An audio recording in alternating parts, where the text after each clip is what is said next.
Hello दोस्तों, आपका स्वागत करता हूं मेरे आज की एक और नई हॉरर वीडियो के अंदर। आज की कहानी कुछ ऐसी डरावनी किस्सों की ओर ले जाएगी जिसे सुन के आपका दिल दहल जाएगा। चलो आज की कहानी में शुरू करता हूं जो हमारे दोस्त करण के साथ बीती थी। हर बुरी आत्मा का एक इरादा होता है। ये आत्मा भटक रही थी इधर उधर। इस तरह की बुरी आत्माएं रात के अंधेरे में उठती हैं, किसी खास इरादे से।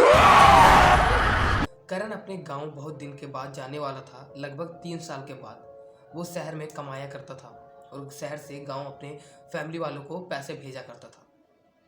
लगभग 3 साल के बाद वो गांव जाने के लिए सोचता है। किसी को घर में उसके पता नहीं था क्योंकि वो सरप्राइज देने वाला था। अपने घर से वो अपने सामान को पैक करता है और फिर वो वहाँ से निकल पड़ता है। लगभग ट्रेन के रास्ता वो सफ़र कर लेता है और बस का भी वो लगभग में सफ़र कर लेता है। बस अब ऑटो पकड़ के उसे 2 घंटे का रास्ता जंगल क्रॉस करना था। जंगल के बाद उसका गांव वहाँ पे मिल जाता।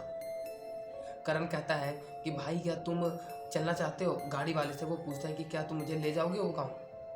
पर गाड़ी वाले सब मना कर रहे थे कि मैं अभी वहाँ पे नहीं जाऊँगा, मेरी ड्यूटी अब ख़त्म हो गई, मैं अपने घर जा रहा हूँ। सब यही बात बोल रहे थे क्योंकि अभी शाम के 6 बज चुके थे। गाँव में जल्दी ही सब सो जाते खाना वाना खा के। करण सबको कहता है कि भैया क्या मुझे मेरे गांव छोड़ सकते हो? कितने पैसे लोगे? पर चलो। सब गाड़ी वाले मना कर रहे थे, भाई मेरी ड्यूटी ख़त्म हो गई, अब मैं कहीं नहीं जाऊंगा। करण सोचता है कि क्यों यार मैं इतना शाम को अब क्यों बोल रहा हूँ इनको, कोई भी गांव में अब नहीं जाएगा क्योंकि रात हो चुकी थी और अब रात को जाते जाते उनको भी 8-9 बजे जाते। करण अकेले अपने गाँव की ओर जंगल के रास्ते से निकल पड़ता है। लगभग आधा रास्ता वो कंप्लीट कर लेता है, बट करण अभी थोड़ा थक चुका था, इसलिए वो एक पेड़ के नीचे बैठ जाता है थोड़ा आराम करने के लिए। वो देखता है कि पूरा जंगल सुनसान पड़ा हुआ था। ठंड का दिन था, पूरा कोहरा सा फैला हुआ था। करण सोचता है कि क्या मेरी किसी भूत से मुलाकात हो जाए तो कैसा रिएक्शन रहेगा, क्योंकि करण भूतों ऊतों पे विश्वास नहीं करता था और उसे वैसे डर भी नहीं लगता था। पर हाँ, क्या हो जब सामने से ही भूत खड़ा हो तो करण का रिएक्शन क्या होता? करण अभी यही सोच रहा था। फिर करण वहाँ से उठता है और फिर आगे निकल पड़ता है। लगभग आधा रास्ता और अब वो कंप्लीट करता। तभी वो देखता है कि दूर में 4 से 5 लोग हाथ सेक रहे थे। वहाँ पे आग जल रही थी और वो बैठे हुए थे। करण सोचता है क्यों ना मैं यहाँ पे जाके थोड़ा अपने हाथ को सेक उक लूँ, उसके बाद फिर आगे रास्ता कंप्लीट करेंगे।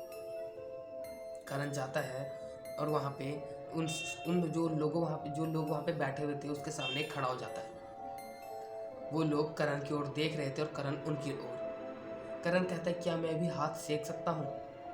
वो सब मुंडी हिलाते हैं और फिर करण वहाँ पे बैठ जाता है। सभी लोग शांति से चुपचाप हाथ सेक रहे थे। करण कहता है दादाजी आप इतने रात को यहाँ पे क्या कर रहे हो?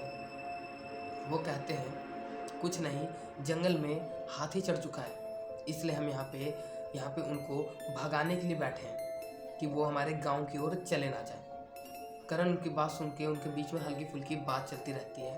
करण उनसे बात करता है, वो सबकी बात चल रही थी। 15 मिनट बीत चुके थे। करण कहता है ठीक है अब हमें चलना चाहिए। वो सब लोग कहते हैं क्यों नहीं, थोड़ा और बैठ लो उसके बाद जाना, कोई दिक्कत नहीं है।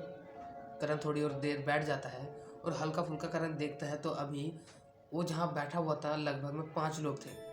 15 मिनट बाद फिर कहीं कहीं से लोग आके अब उसके सामने 12 से 15 लोग हो चुके थे।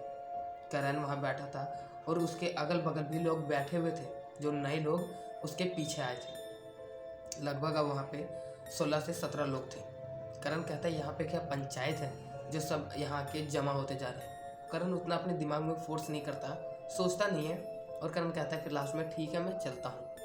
सब करण की ओर देखते हैं और फिर करण वहाँ से चला जाता है। करण रास्ते में जा रहा था और जाते जाते फिर उसको एक गांव मिलता है। करण ध्यान से देखता है तो उसे समझ नहीं आ रहा था कि वो उसका गांव है या फिर किसी और का गांव, क्योंकि करण को याद था कि उसका गांव कैसा था। करण सोच रहा था ये वही गांव है कि नहीं। करण चारों ओर गांव के घूमता है और देखता है तो करण को यह अपने गांव जैसा एहसास नहीं हो रहा था कि ये उसका गांव है, क्योंकि लगभग 3 ही साल बीते थे उसको शहर गए हुए। 3 साल में कोई अपना गांव घर भूल नहीं सकता। करण लास्ट में उस गांव से बाहर निकलता है और फिर वो उसी ओर जहाँ पे वो लोग बैठे हुए थे वहीं जाने लगता है। सोचता है उन्हीं को पूछ लेंगे कि मेरा गांव कितने दूर है, कहाँ है, क्योंकि करण को कुछ याद नहीं आ रहा था, कुछ समझ नहीं आ रहा था। करण वहाँ पे जाता है और उन लोगों को देखता है, बट करण के पसीने छूट जाते हैं।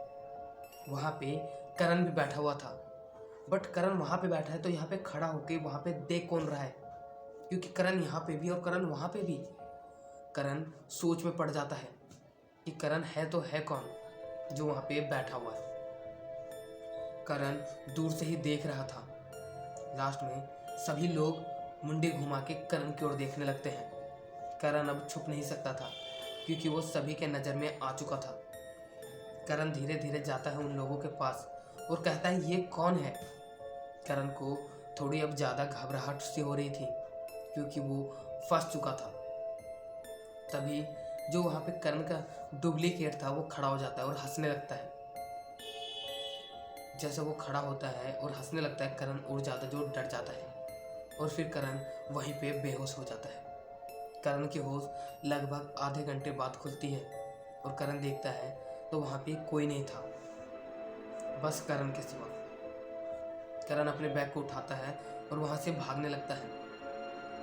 भागते भागते करण एक गड्ढे में ठेस के गिर जाता है और जब करण पीछे देखता है तो करण की होश उड़ जाता है।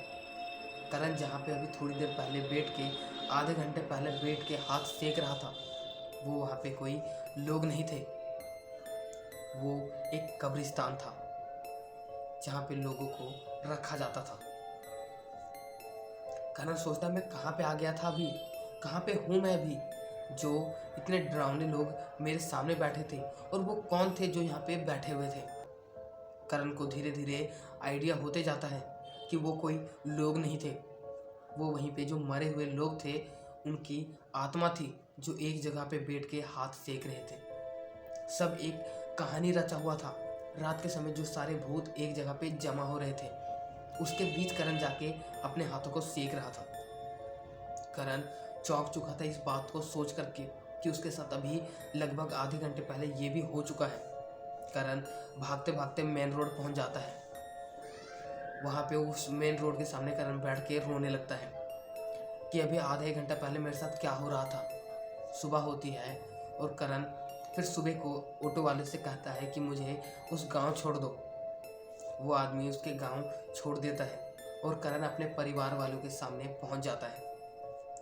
जो रात को उसके साथ बीती थी वो कहानी करण अपने घर वालों के साथ शेयर करता है कि कुछ इस प्रकार करण कैसे वहाँ पे जंगल गया और उन लोगों के साथ उसने हाथ सेका जो कोई इंसान नहीं था, वो एक सारे के सारे वो परछाई आत्मा थे जो वहाँ पे रहते थे। कई सालों, कई हजार सालों से उनकी आत्मा वहीं पे भटक रही है।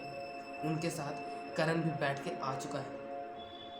पंडित को बुलाया जाता है, पूजा करवाया जाता है, करण से उन परछाइयों को दूर करवाया जाता है। फिर करण को थोड़ी राहत मिलती है। फिर करण वापस 15 दिन के बाद शहर चला जाता है।